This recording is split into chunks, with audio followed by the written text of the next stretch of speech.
to Talking Supply Chain. In each episode, top supply chain industry professionals and the nation's top thought leaders join host Brian Strait and share their unique insights to help supply chain managers stay one step ahead of their competition. This is Talking Supply Chain. Hello, and welcome to this episode of Talking Supply Chain. I'm your host, Brian Strait. Today, we're exploring a topic that's reshaping procurement as we know it, and that, of course, is the rise of AI.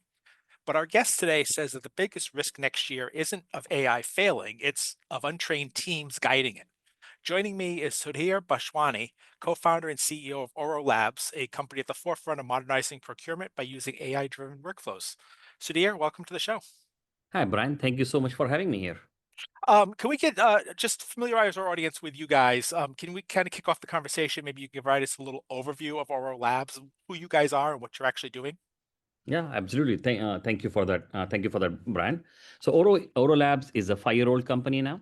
We are based out of Bay Area, and we also have offices in UK as well as India. So 3 locations. So we Mhm. started the company with a simple intent, which is, hey, procurement experience for business users is not great. Procurement involves a lot of manual steps. It's not automated. Can we leverage AI? Can we leverage the power of orchestration and automation to solve this problem in a very interesting way so that companies can benefit both in terms of agility, in terms of compliance, in terms of how they can drive savings in a much, much better way than they do today. And just to give you introduction to my own background, personal background as well, a little bit, it will set the context correctly. I spent 8.5 years at Ariba and then got acquired by SAP. I ran the Ariba engineering team, product management. So that's where I learned what the core problems are. And I started a journey 5 years back trying to solve those problems. Yep. Great. So, I mean, you guys are living procurement, and obviously these days you're living AI as well. So let me ask you, from your perspective, what you're seeing. We talk a lot about the integration of AI in procurement, but what are you seeing as the biggest disconnect right now between AI systems and the teams that are actually using them in procurement?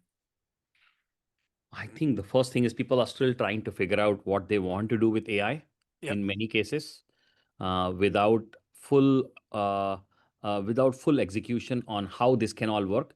People are trying to figure out, can I simply do everything in Copilot, or do I need to do something more than a Copilot?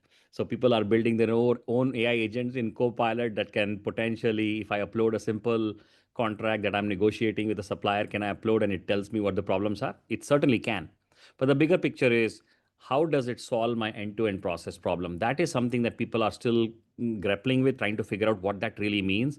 What does it mean from a compliance perspective? What does it mean from a SOX perspective? How do I leverage AI agents? So what I see is people are starting to learn how to do prompt engineering, if you will. People are starting to learn that, broadly speaking. But what people don't know is, how do I truly solve my end-to-end problem so that my business users have a better experience? I can optimize my process. I can save my company more money. And how can I reduce risk fundamentally in my end-to-end process by leveraging AI in a much, much better way than just building some agents on a copilot? Yeah. My son, I was actually having a conversation about prompt engineering with my son the other day. He is in college right now. He's a freshman in college, and he's not in engineering in any way or not in the supply chain space, but he is in some business classes. And they've been bringing in executives from companies to speak to the classes, like a lot of colleges do. And he said every single person coming in is telling them to learn how to prompt engineer AI systems, and learn how to work those prompts because that's going to be the key to your future success. So I think we're seeing the same thing in procurement, right? And then kind of you're touching on that a little bit. No, no, Brian, I think prompt engineering is still, people have to learn that. I do agree with the basic premise, and you don't get it in one shot either. It's Yeah, not easy to get started. It's sorry, I should say it's pretty easy to get started, but you have to still master it a little bit. You have to think like, how does an AI agent think? It's to a degree, you are thinking about a very smart person who can consume a lot of data and can work at a lightning speed. How will that person do a task that I want it to do? Should I yeah, should I break this big task that I'm supposed to do into multiple smaller tasks? Or what is the granularity of my AI agents? How do I stitch together multiple agents that can do the job that can do the end-to-end job better? Or should I use a reasoning model to build a complex job in one agent? So those are the things that people will learn with time, I believe, and that is still people are learning that. I don't think people have evolved to to that degree. So I agree, prompt engineering is definitely something that everyone should learn. Yeah. Um, eh, eh, Building on that a little bit, procurement teams are I mean, they're implementing AI in record speed, I think, right? And everything from supplier onboarding to spend analytics. I mean, there's a thousand uses that procurement teams are using AI for. But the research and talking to people, I get the sense that most of those projects are still failing at this point, and maybe it's the wrong project. Maybe it's not the right approach to what they're doing, what have you. But from your perspective, when you see projects that are failing, or maybe organizations that are adopting AI too quickly, right? Because somebody says, "Hey, adopt AI," so we go adopt AI. Are there warning signs that you see that can identify that, hey, you're doing this too quickly? Maybe the training isn't there, the governance isn't there. What do you see as commonalities when projects are not working correctly or are going too fast? I would say not completely failing is how I would describe the current situation. Okay. There are a lot of small experiments with some success, I would say, not complete failures, but not what they started with, certainly. I think the primary reason I believe is they are doing as independent, not connected to their entire process. They are doing it as, hey, I'll just go build an agent in Copilot, I'll play with it and do something with it, but I'm not sure what the core value I'm going to get out of it. So they keep doing those experiments without the full end result in mind. So Mhm. some of them, to a degree, succeed. That they're using it as fundamentally as a productivity tool to a degree. So this building agents is simply a productivity tool right now, no more than that.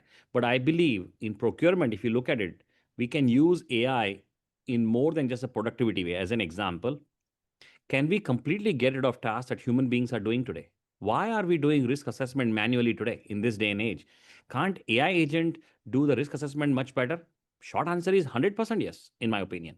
But the problem with that is you can't build this as a independent risk agent sitting on an island called Copilot, not integrated into your entire procurement supply chain workflow. How is that going to work then? Am I going to copy the data from my system into that system and put the data and figure out what it does? Nobody's going to do that.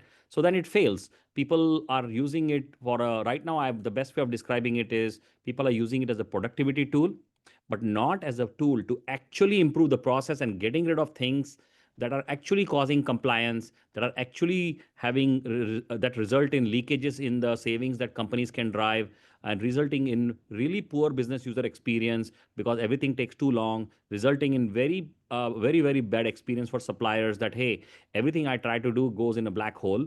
And so I would say that's kind of the main reason. It's like an island approach to a problem, as opposed to, hey, it's not AI is not just for productivity, it's actually to do benefit the efficiency. Yep. So as you mentioned, like things go into black hole. I mean, I mean, that's kind of the problem that any technology that we've implemented in any supply chain discipline has been, right? I mean, if you have the wrong data, if you're asking the wrong questions, you're not implementing it correctly. And AI has the capability, unlike the other ones, AI has the capability of learning, right, as it goes, and some of the systems. So from your perspective, if AI is learning and we're not using it correctly yet, right? What role do the humans play, does human oversight play in making sure that we're building AI systems that will make the right decisions going forward? It's a great question, Brian. May I use an example to explain this? Yeah. Yeah. So firstly, we are really proud. We have a customer in production doing AI at scale. So I like to use that as an example, not just to say how great Oro is, certainly to prove that we can do this, but more importantly to encourage other people to think like this. That's the main purpose. So end of January, one of our key customers in life sciences, a pharmaceutical company, a global pharmaceutical company, one of the top 10 pharmaceutical companies. Maybe I shouldn't use their name too openly. One of the top 10 pharmaceutical companies with roughly 20 billion in spend, I would say, in that ballpark. Okay. And so they had a process within their procurement process. They had a step which required a manual review.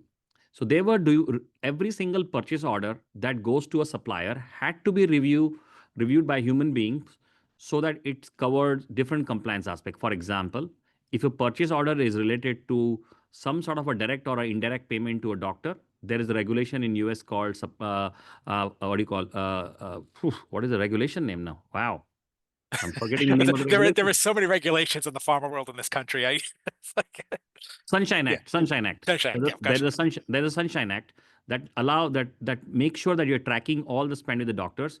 If it involves some sort of you buying something from some third party, which may involve any kind of a R&D or a clinical trial kind of a thing, you have to track it differently. If it involves data, GDPR comes into play. Obviously, you have finance rules, you have procurement rules, so on and so forth. Bunch of rules. Then you have sustainability rules. Lots and lots of things going on, right? They were doing this manually. Now, I think this is a repetitive task. On every single purchase order, if you have to execute 18 different compliance checks manually, why can't AI do this in a better way? But for AI to do this in a better way, AI needs to have access to the data and has to be plugged into the entire workflow just like the human being was. So what does it mean? That means when a purchase order is being created, before it is sent to supplier, it goes to this human being for a review. It should go to the AI agent for a review. Oh, human being would log into to my ERP to see some data checks, to do some data checks. Oh, AI agent should be capable of logging into my ERP to do the exact same thing. Oh, human agent would go into my quality system to do some check around raw material. AI agent should be capable of doing that, so on and so forth. But what this really means is AI agent should behave like a human being. Now, here's the good thing. Even humans at times have a need to escalate to their manager before because they get confused as opposed to the answer is yes or no, right? We all behave that way, right? We always go to somebody who knows more than us sometimes to get help. AI agent should do exactly the same thing. In this model, while AI agent is trying to do what a human being does, a repetitive task in this model, and is trying to make some autonomous decision, it should also know the boundary at which point in time it should go to its supervisor, which happens to be a human being from escalation perspective. So that's exactly what we have done in this model. AI agent actually escalates to a human being. Human being will make the final decision, and the final decision is fed as a feedback loop to the AI agent for its next execution. So this is a full-fledged ecosystem that requires you to build a system that actually involves human system and AI agents to work together. It cannot be AI agents sitting on an island which can do this. Yeah. So yeah, I guess that's a great example of why you need that. The flip side, of course, if you don't have that, I guess you're opening your company up to all sorts of potential problems, correct? Absolutely. I mean, to be honest with you, even the example I gave you, when we went live with this customer in January, our success rate was like 5% and 10% and 20%, to be honest with you. Now it is 90%, but it didn't start there. It improved because of the human feedback. And so to say that, hey, you'll go from 0 to 90 on day one, it's not true actually. So to your point, Brian, I totally agree with you. You need humans to work with the AI. I Yeah. think that's the right combination. So that example, use that example. I mean, that company, and there's probably companies out there that do that, that may have looked at that initially and said, "Hey, we're only getting 10% or 15% accuracy. Let's kill this project." And then they would have lost out on the benefits they would have gained by working with it and using the humans to improve it. Exactly, exactly. Yeah. But the reason this survived and now is thriving, I would say, and to the point where this company has identified many more such use cases that can benefit from AI. But this requires really for AI to work in your entire ecosystem into your workflow.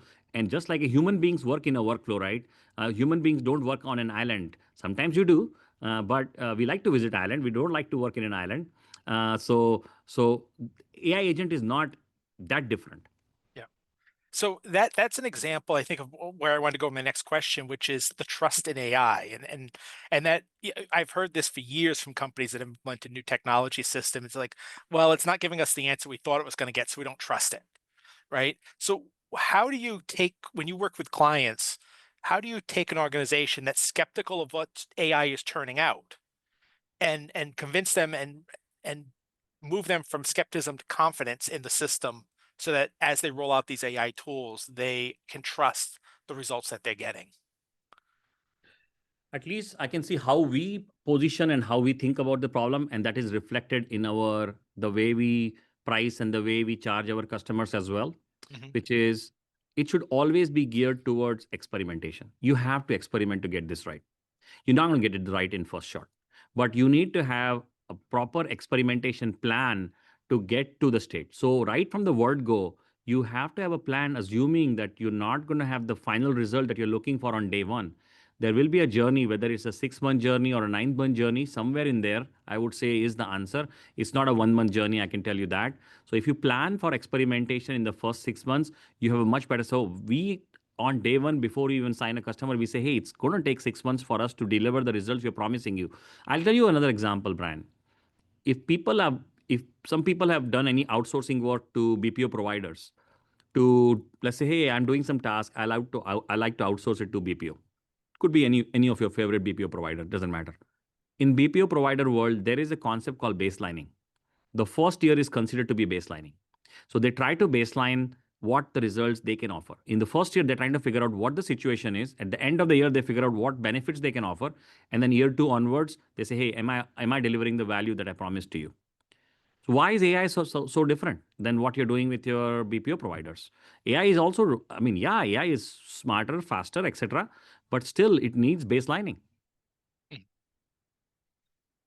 So, and then, and as you do that, I think one of the important things that companies sometimes fail at is putting in guardrails to make sure that it's being guided in the right way, right? I mean, you wouldn't hire an employee and just say, go do things, right? Exactly. So AI is kind of the same way. I mean, when you bring it in, you've got to build those guardrails around it to help guide it. So what advice do you offer for companies looking to add AI to their procurement system? So, is it controls, frameworks that they should be putting in place to make sure that they avoid future compliance problems? I mean, you don't want to be saying, well, we didn't do this because AI said to do it.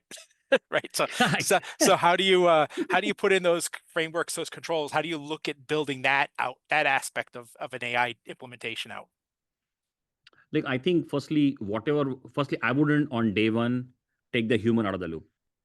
I Okay. would say even for the first 6 months, when human is touching every single thing that AI does, the way I would do that is I'll let AI do the work, produce the output, and let human review it. Every single transaction, or every single thing that AI produces. Yeah. And I will use that as a mechanism to generate an audit trail, to see, not just audit, is not for the sake of auditor perspective. It's really to actually improve the overall system.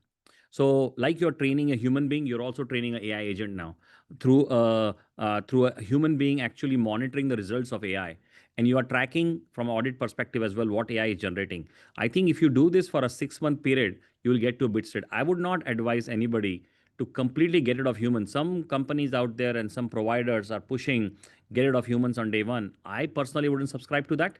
I think it's a bit more dangerous, because end of the day, if you break some compliance requirements, nobody's going to say AI produced this output is a valid reason. That's absolutely not a valid reason. So you better be careful with, I'll give the whole control to AI on day one. While AI Yeah. is very smart and incredible technology, I do think you need to do baselining as I described earlier. Now, baselining could be 3 months, 6 months. That's up to you. So when many companies, when they hire an employee, they're hired on a probationary period, right? For 90 days or what have you. So you kind of suggest the same kind of concept here, right? I mean, the AI comes in kind of as in a probationary period where there's oversight, there's guidance, there is intense scrutiny, right? To make sure that what it's doing is what you expect it to do and you want it to do. That's correct. That's correct. Yeah. I mean, the instruction period and the monitoring period, just like you do probation period, like you mentioned, Brian, is absolutely important. Without that, I mean, that's what we are doing with. But I must also say, especially when you think about procurement, supply chain, finance, risk, legal, there is so much potential of AI, uh, because there are a lot of repetitive tasks, or a Mhm. task that AI can do, and then maybe human can finalize. Maybe we don't feel comfortable that AI makes the final autonomous decision. Fair enough. We can still have AI do the grunt work and human make the final decision. Even in that scenario, I would say something that would have taken human 25 minutes to review from a risk assessment perspective, for example, now may only take 5 minutes or may only take 2 minutes. So that is still massive gain, and you're also creating an incredible audit trail. I would argue that I give you another example in a procurement world. Let's say you're running a sourcing event. You have invited 5 suppliers, you get multiple bids. Quite often, when suppliers submit the bids, you get attachments. Suppliers give you attachment with details, technical specification. Pricing is already known because pricing, people typically use it as a structured data. But a lot of unstructured data is in the document from a proposal perspective. Can AI read all the documents across all the bids that I've received and tell me what is from different perspectives? Hey, can you tell me of all the 5 proposals I've received, which is the supplier which is the provider who's giving me the people who are closest to me in terms of geolocation, so that if I want to have a meeting, it will be much faster for me compared to others. Now this is something that humans would struggle to do, but AI can do this very well. So why not use this as an assistant as well in this model? So AI has a lot of potential to do things in the correct way, but the discussion we are also having is how do we use it in a correct way so that it gives the output that we are looking, results we are looking for. Yeah. So as we look for those results, right, and we understand how do we use this correctly, I think one of the problems that AI has, or I think it may have, is bad data, right? I mean, if it only has bad data, it's like any other system, it's going to create bad results. But I think just as importantly with AI, especially when you talk about generative and agentic and some of the new models that are coming out, is not just what data you put in it, but that the AI can understand what that data is and is telling, like it's adding context to it, right? So how do we ensure that the data that we're putting into these systems, that these systems can understand not just the data, but the context of this data comes with it? It's a great question, Brian. Here's the way I think about it. When we think about bad data today, especially I'll focus on procurement supply chain area or finance, we're talking about structured data that is bad. Hey, somebody selected a wrong GL code to create a purchase order, as an example, right? That will be a bad data. Hey, how do you trust the purchase order is being accounted for correctly when user selected the wrong GL code? Yeah, clearly bad data. But I tell you one thing, what is not bad is a document that is attached on the purchase order or an invoice, because that typically has the truth. Because when somebody is going to do some work, you generate an SOW typically has pretty accurate data. What is bad data is, unfortunately, the purchase order itself has bad data. The attachment in the purchase order is actually quite good. Now here's the beautiful thing: AI is capable of working with both structured and unstructured data. So unstructured data has a lot of qualitative stuff in it. So right now, the world has completely not figured out how to use unstructured data. And that's where at least we are focusing on. Mhm. We believe the structured data has a lot of flaws in it. All the old AI systems in the world, when people talked about AI in the past so far, before Gen AI in particular became what it has become, LLMs have become what they have become, people have focused only on structured data. Oh, let's clean up your structured data fully. I personally believe that's not going to work. I think when you combine the unstructured data, which is actually quite high quality, because supplier is not going to give you an invoice with some bad data in it. What turns into a bad data is somebody converts invoice that they received in a PDF into a structured data into an ERP. Now that they make mistakes, by virtue of which the data is garbage. But the invoice itself, which was a PDF, has actually good data, except nobody has looked into it so far. But now AI is capable of looking at unstructured data, by virtue of which it is far more powerful than the structured data. Yeah. So I wanted to shift just a little bit. As I was going back and forth setting this podcast up, one of the things that struck me that was pitched to me was what you believe, and that is 2026 is going to be a stress test for AI in procurement. Can you talk a little bit about that? What do you mean by that? What does that look like to you? It's a great question. I truly believe, in the end, the repetitive tasks that people are doing today will definitely be done by AI. Mhm. And it is definitely going to stress us and stretch us in what do those people do. So just from an emotional perspective, it will from a world perspective, it will touch us in an emotional way. But from a value delivery perspective, the most important thing people are going to look at it is, if I use AI, how can I improve my process dramatically, not little bit, dramatically? Can I process things which used to take 35 days? Can I do this in 2 days? Because a lot of the tasks, like for example, risk assessment, as an example I gave earlier, why does the basic risk assessment have to be done by a human being? Why do we have to ask users or suppliers 150 questions to answers when qualitative data answers those questions in a much, much better way? So this is going to be the year that we are going to experiment on this. I believe in 2026, people are going to experiment, and people who do experiment earlier will be able to make their process safer, more Mhm. compliant, save more money, and actually be able to go faster. And the reality is they will also be able to do this at a much, much cheaper price than what was possible with so much human touch that's going on today. Yeah. Interesting. I mean, it's advancing so fast these days. So I think it's interesting. I want to ask you a couple questions, kind of looking a little bit forward, but some advice, best practices, kind of approaches here. But one of them I want to start with is a success story, and you've given a couple as we've had these conversations and things.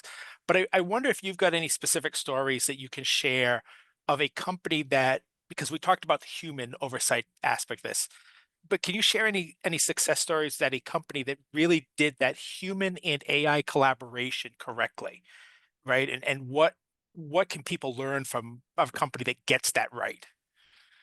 Mhm, mhm. Look, I think we have a customer like Bayer, for example.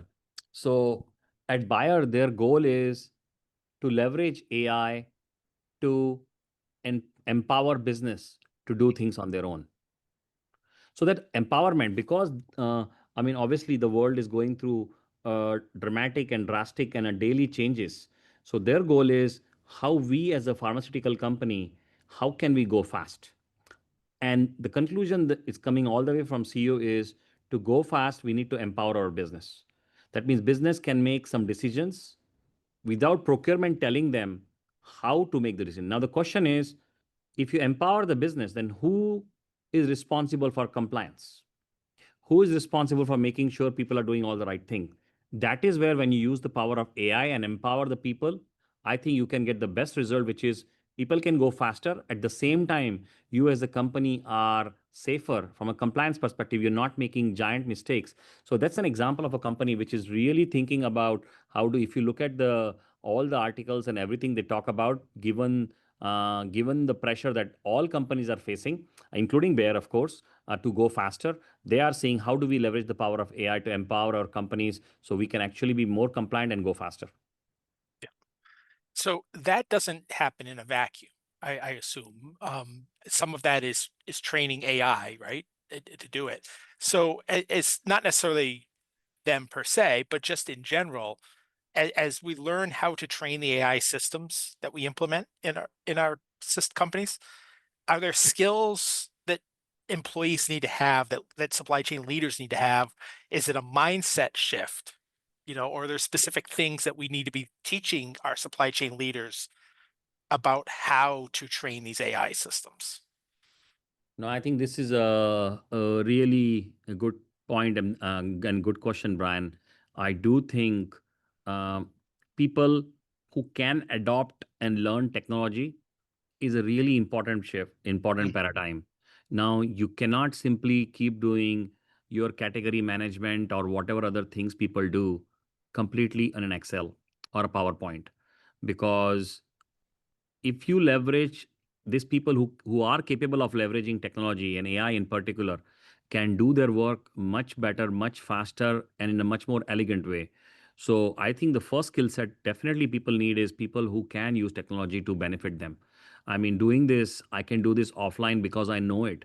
I personally think that has lived its life. I think AI knows way too much. It has accumulated data. So the skill set you really need is to be able to learn new technologies, and the pace at which we get new tools in the market is so fast. To give you an example, we are a software company. So in our own world, like user experience design, product management, especially the user experience. So we have a team in our company that designs all our user experience. Now there's a tool in the market that the tooling in the market has evolved. We use Figma as our core design tool. Then comes Lovable. Then Figma releases more toolkits. Then comes Gemini. Then comes Cursor. I think this tooling keeps improving dramatically almost every 30 days. So you need to have a learning mindset all the time now. You cannot say that I know it all. If you don't learn new technologies, it's the pace is really crazy right now. And so our teams are using these technologies, and my UX teams keeps using new tools almost all the time. And we empower them to buy whatever tools they need from our perspective, because we don't want to be left behind. Yeah. I had an executive recently tell me that he envisioned employees, two types of employees going forward with AI. There are the employees that will leverage AI to make their jobs easier. And there are the employees that will think about AI in a way that will bring value to their not only their jobs, but their companies as well. And those are the companies we want to empower, the employees, I should say, that we want to empower and we want to train and upskill, right? Because they're bringing value. They're not only making the job easier, but they're creating a lot more value for themselves and the company in other ways. No, I'm telling you, Brian, as I said, I was at Ariba, SAP, and I built a sourcing module in my life. I know the optimization, sourcing optimization, as it's called, in my life. What is possible with the magic of AI now? Oh my God. If you Yeah. don't leverage it, you will not, that whole thing is, it's at a different level, but you need to try, you need to learn. There is no way, no hiding from this, unfortunately or fortunately, whichever way you look at it. If you want to deliver value and want to stay relevant, you will have to learn technology. Yeah. Um, Shifting back to the world of procurement, simply, what do you see the role of the procurement function itself looking like going forward with AI? Is it less transactional work in the business, or are we at any risk? I guess this is my question is, are we at any risk that we end up using AI to the point where we automate the judgment away and create more risk for businesses? Look, there are some people who are promoting that end of the spectrum, I would say. Yeah. I personally don't subscribe to that.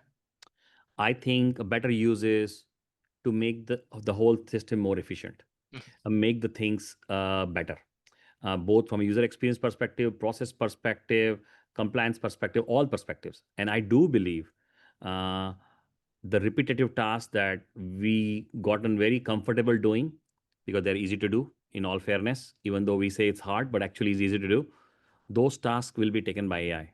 Mhm. There is no doubts about that. But at the same time, do I believe that AI will fully decide what is the best sourcing strategy for a company? I don't think so. I think that's human decision making is still important there. Can human use the AI to help them make a better decision and a better, more educated decision? 100%. That means humans should know how to leverage AI, not other ways around. So Mhm. humans should know how to leverage AI. I think that's the right place for us to be. That hey, we know how to leverage the technology that we have so that we can make better decisions for us, for our companies, for the society, and everybody. Yeah. Um, Two more questions, kind of forward-looking questions now, specifically looking in the future, if you don't mind. Yeah. Um, One, we've seen a dramatic change the last couple of years in AI. I mean, each year there seems to be some new great leap. From the procurement perspective, what is that next big frontier for AI that maybe gets us out of the current stage that we're in and gets us to true, AI adoption, mainstream adoption in the procurement space? Mhm, mhm. Look, I think the multi-agent collaboration, personally, I believe is very much needed to solve some of the problems that procurement faces it, right? No one agent will do it all. So we believe a risk agent collaborating with the contracting agent, collaborating with the sourcing agent, collaborating with your finance agent, those all have to be orchestrated and collaborate. They have to collaborate correctly. I believe the multi-agent is almost already real. For most people, it's not real. I know that. But this is what I see is the most exciting period that we see in next 12 to 18 months to get this right. And this is going to be a fundamental shift in how procurement works and how supply chain works. Yep. And then I guess the follow-up to that, which I think makes logical sense there, we talked about 2026. You just mentioned 12 to 18 months. For the procurement leader listening today, what do they need to do right now? What should they be doing right now to prepare themselves for that next 12 to 18 months and the changes they're going to see, whether they want them or not, right? Yeah. Yeah. No, let me tell you where I see us to be in 3 years. As one of my co-founders, she calls it the rule of 80-80. And the rule of 80-80 being is procurement will add 80% more value, will put 80% less people, and it will cost 80% less to deliver 80% more value. Mm. So that is going to, that personally I believe is going to happen. It may take 2 years, it may take 3 years. I personally don't believe it's going to take 10 years. I think the adoption curve is too fast and too furious for it to take 10 years. I mean, just look at, just imagine 4 years back, we didn't have GPT. We don't even remember that. And even if you look at iPhone came in 2008. We can't remember a life without it. So Yeah. the adoption curves are getting much, much faster, much, much shorter. So this is where I believe the procurement leaders have to think through this a little bit, because every company is going to be, every CFO, every CEO is going to ask this question to the procurement leaders and the supply chain leaders. Hey, how are we going to deliver me 80% value more with 80% less effort and at a 80% more cost effectiveness? Yeah. Thank you, Sudhir. Appreciate the conversation today and the insight. I think it's clear that, I mean, if anybody didn't know, AI is here, right? And in procurement, it's gonna change the world dramatically. Um, but you need to have some of these other things that we talked about today. That it's not just the technology, it's the training, it's the governance, it's the trust, and it's understanding how to use it and not just how to implement it. If people want to get in touch with Aura Labs to learn more about you guys, so what's a good way for them to do that? Thank you for the plug, Brian. Appreciate that. Firstly, it's orolabs.ai. That's our website, certainly. And you can also ping me. I'm also available, obviously, on LinkedIn and other socials. Sudhir Bhojwani, my first name, last name, just as it is spelled, which I think you'll put it in the details. Yep. So that'll be the two-way, just orolabs.ai. Great. Thank you so much. Again, we are out of time. I wish we could continue, but we can't. So I want to thank my guest today, Sadari Bhojwani of Oral Labs, for joining me, and all of you who took time out of your day to listen to us today. We greatly appreciate it. New episodes of Talking Supply Chain come out on Thursdays. You can find them on scmr.com or wherever you get your podcasts. So be sure to subscribe so you don't miss an episode. Until next time, I'm Brian Straight, and you've been listening to Talking Supply Chain. Talking Supply Chain is produced by Supply Chain Management Review and Peerless Media. You can find it on scmr.com, supplychain247.com, iTunes, Google Podcasts, or wherever you find your podcasts. For more information on this topic or to sign up for our weekly newsletter, a print or a digital subscription to our publication, visit scmr.com. We hope you will join us for our next episode. For Supply Chain Management Review, I'm Brian Straight, and thank you for listening.